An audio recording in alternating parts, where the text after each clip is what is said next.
Sveiki! Tai dar vienas reportažas Bushcraft.lt puslapį. Šiame reportaže parodysime apie kirvuką, kurį pasigaminome. Informaciją, kaip pasigaminti tokį kirvuką, rasite mūsų puslapyje. Šį kirvuką galima naudoti ne tik kapojimu, kaip visi suprantame kirvio paskirtį, bet ir kažką padrožti, skaptuoti, nužievinti. Galima šitą kirvį panaudoti vietoj peilio daugumoj atveju, kadangi šį kirvį pagalandome itin aštriai. Taip, visų pirma parodysiu, kaip su šituo kirvuku galima nužievinti šakeles. Matote, pjauna tikrai gerai.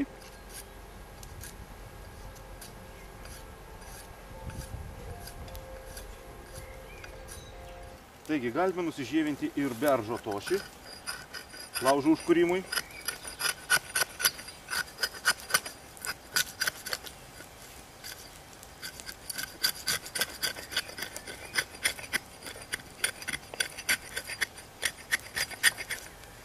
Taip pat su šiuo kirvuku galime padaryti įpjovas.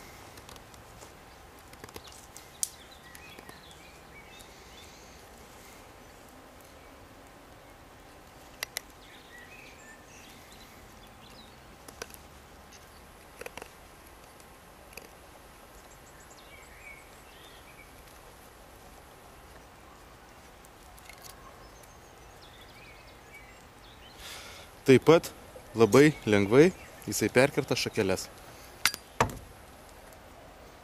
Toliau pabandysime perkirsti malką.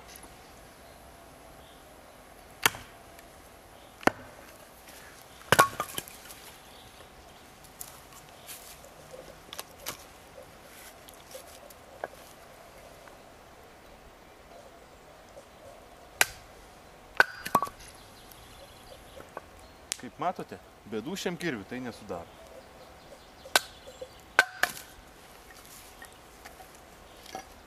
Dar šiek tiek pademonstruosiu, kaip jisai pjauna medį.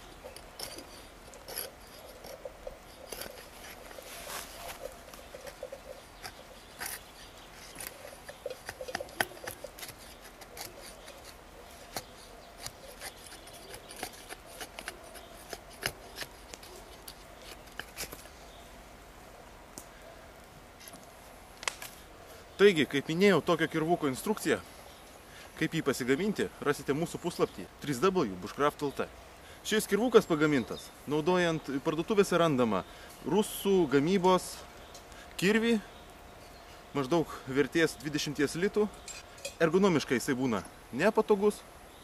Taigi, šiek tiek padirbėjus, galim pasidaryti tokį puikų dizaino prasme gražų kirvuką.